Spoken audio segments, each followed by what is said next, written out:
Okay, ladies and gentlemen, welcome to a brand new edition of the Drizzle Wrestling Show.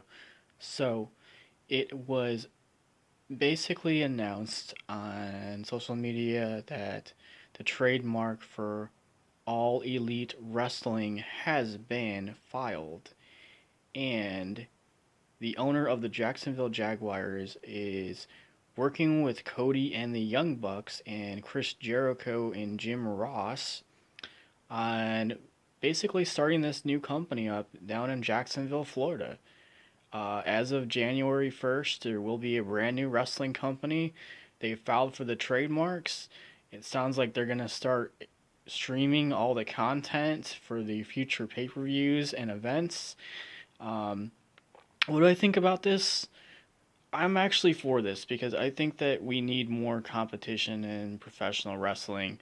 Yes, we have other companies, around the world and lots of indie programs, uh, you know, that have put on decent amount of pay-per-views over the last few years.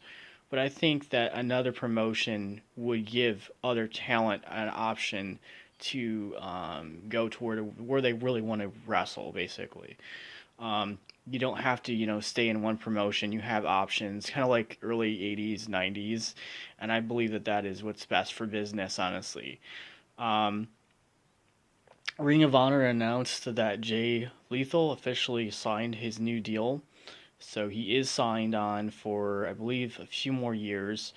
So that's not too terrible for them. They get, basically another top talent, you know, um, signed. So they're still negotiating other contracts, but I feel like, um, you know, that's a huge, positive, going towards Ring of Honor's future. And I think that's a great thing for Ring of Honor, honestly, to keep him there. Um, ACH is also a free agent. The WWE is really interested in signing him to NXT. He is going to be meeting with the company and the representatives soon about signing the new deal. Um, so we'll see what happens with that situation. Shane Strickland, I believe, has already signed his deal, and he will be showing up at the Performance Center soon to start his training. Um, AJ Styles, okay, so AJ Styles wanted a schedule similar to Randy Orton, where he's limited on his, wrestling schedule, where he can wrestle pay per views and SmackDowns. Um, kind of like Randy Orton's schedule is, where it's varied, where he doesn't have to go to every single show and every pay per view. So they're working on a 3-year deal right now. Nothing has really been resolved with it. The WWE normally does 5-year deals, so we're not really exactly sure what's going on with that situation. Um, AG, I think I don't know. I honestly I think that he's probably gonna sign the 3-year deal because he's already getting paid way more than he would on the indie scene. So I would think he would want to stay there. But again, who knows? I mean, there could be plenty of other options out there too. You never know. Um,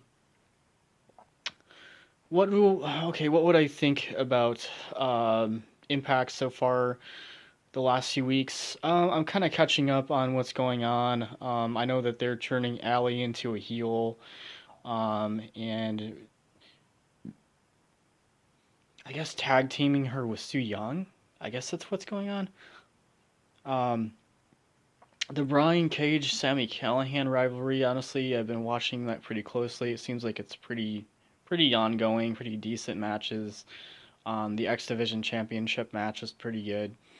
Um, so I really think that they're pushing the talent that they should. They're booking the correct matches for the pay per views. I can't really complain about Impact Wrestling at all right now. I think that they're doing what they need to do to move the product forward. Um, so now here's my issue. Okay, so I did watch Survivor Series. Um, Boy, that was yeah, something. As a fan, boy, The Daniel Bryan versus Brock Lesnar match was not too terrible. Beginning of the match, honestly, Lesnar just destroyed him up until the low blow and then the running knee, and then Lesnar was actually getting beat up pretty badly by Bryan in the middle of the match, which was honestly surprising. Um, so I think that match is fairly decent. I mean, I would give it like a 6, honestly, but I don't think it's like, you know, what match we probably would have had if he would have fought Roman Reigns or somebody. Like, I mean, I don't know. I mean, that's just my opinion. But so the other matches, honestly, the 5-on-5 matches for like the men, see, clear my throat. The 5-on-5 matches for the men, Raw versus SmackDown, was really weird. I've never seen a 5-on-5 match where SmackDown dominated like half the match, and then at the end of it, I don't know, like, I don't like the ending of the match. I think that was just total garbage. Like, they could have just done that match so much more, I don't know, so much more with the whole pay-per-view, in my opinion.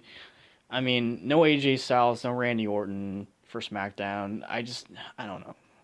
Like, and then no Kurt Angle, like that doesn't make any whole lot of sense. Like you're not booking the people who need to be involved in the pay-per-view, who are traditional wrestlers who can go and put great matches on. Like I thought the tag team matches were better than like the main matches. And then the whole Charlotte Flair going crazy and beating up Ronda Rousey, like I don't know. That match probably again a 6. I wouldn't give it higher than that. In fact, I was kind of disappointed honestly because I just thought Becky Lynch would have given her more of a fight, honestly, if she wasn't injured. Um, and then the Authors of Pain match against the Bar, like really? I mean, like why do you need to involve like pee jokes and retarded stuff like to get viewers to watch the match? Like I don't know. Like, and then they continue it on like the following night on Raw with that whole segment. Okay, high points of the pay-per-view. Tag team matches were decent. 5-on-5 matches. Women's match was okay, but the men's match was just pure garbage. I did not like that at all. Um, the Rollins versus Nakamura match, yeah, that was good. I would give it an 8. It was decent. Um, but following the Monday Night Raw, oh boy. The Rollins Ambrose segment honestly was probably the best part of the night. Um, I don't know. Like, other than that, not too good of a Raw. uh, yeah, boy, yeah, 5, 5 for that show. Uh, just way too much stuff that didn't need to be on the show. And then no Dolph Ziggler, which makes absolutely no sense at all.